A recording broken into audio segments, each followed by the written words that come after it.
পুখুৰীটো সিঁচিম বুলি কৈছিলে, মেচিন লগাই সিঁচি এবছৰ মেলা মাছখিনি উলিয়াই কিনে যোৱা বছৰৰ মাছখিনি ধৰি দিম, অকণমান ডাঠ হৈছে বুলি কৈছিলে। এইটো পুখুৰীতনো এতিয়া কোনোবা মাছ ধৰিব পাৰিব নে চাওকচোন, ইমান ফুল হৈ গ'ল। আৰু পানী পানী পানী চাৰিওপিনে পানী হৈ গ'ল। এজাক বৰষুণতে পানী আৰু একেটা ৰ'দতে একদম পূৰা খৰাং। এতিয়া বৰ্তমান গৈ আছোঁ পথাৰ ৰুবলৈ বাৰীত। এইয়া তামোল পাণৰ হাঁচতিটো লৈ গৈছোঁ। আমাৰনো কি তামোল পাণটোৱে মেইন হয় নাই।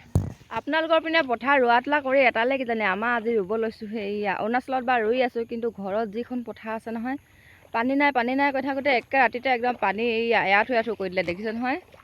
এয়া আজি ৰুবলৈ আহিছোঁ, এইজনী বাইদেউ আৰু মই বৰা ধানৰ কঠীয়া ৰুইছোঁ দেই, বাৰী পথাৰত।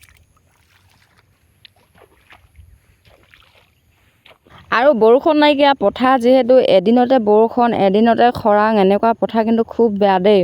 মই কিন্তু খুব পস্তাইছোঁ। আৰু মাটিবোৰ খলাব মা মানে একদম গছকিবলৈ বেয়া আৰু টিপিবলৈ বেয়া, ৰুবলৈও বেয়া। সেইটো কাৰণে মাটিবোৰ ইমানেই বেয়া নহয়, কি ক'ম আৰু ক'বলৈ বাকী নাই। সেইটো কাৰণে দেউতাই অলপ অলপ কোৰ মাৰি দিছে আৰু মই মৈখন টানি লৈছোঁ ধুনীয়াকৈ, অন্ততঃ ৰুবলৈ ভাল হ'ব বুলি।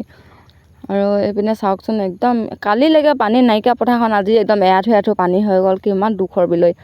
আৰু আমাৰতো এআঁঠু এআঁঠুহে হৈছে, ৰোৱা নাই, দেখিবলৈ ভাল হৈছে। কিন্তু কাজলহেঁতৰ যিখিনি পথাৰ ৰুই থৈছিলে একেবাৰে অলপ অলপ আকটি আকটি ওলাই আছে, মানে ইমান দুখৰ কথা হৈছে। আৰু আমাৰ বাগানলৈ যিটো ৰাস্তাত পাৰ হৈ আহোঁ, সেই ৰাস্তাটোত এআঁঠু এআঁঠু পানী হ'ল। আৰু চাগে দুজাক বৰষুণ দিলে একেবাৰে তল যাব, আৰু এটা ৰ'দ দিলে একেবাৰে খৰাং। মানে এনেকুৱা আনকমন মানে জেগাডোখৰ, মানে একেবাৰে বুজাবলৈ ভাষাই নাই, মানে বেয়া। এতিয়া মৈখন টানি লৈছোঁ, কষ্ট কৰিলেহে ফল পাব, কষ্ট নকৰিলেনো ক'তনো পাবি। আৰু এইডোখৰ ইমান দও নহয় বামো নহয় পথাৰডোখৰ, আৰু ওচৰতে যিহেতু ওচৰতে বাইদেউহঁতে বিয়া হৈছে কাৰণে সুখ দুখত সকলোতে পাওঁ। এয়া বাইদেউ ধুনীয়াকৈ মানে কোৰ মাৰি দিছে। মই কৈছোঁ নেলাগে নেলাগে কৈ আছোঁ, হ'লেও অকণমান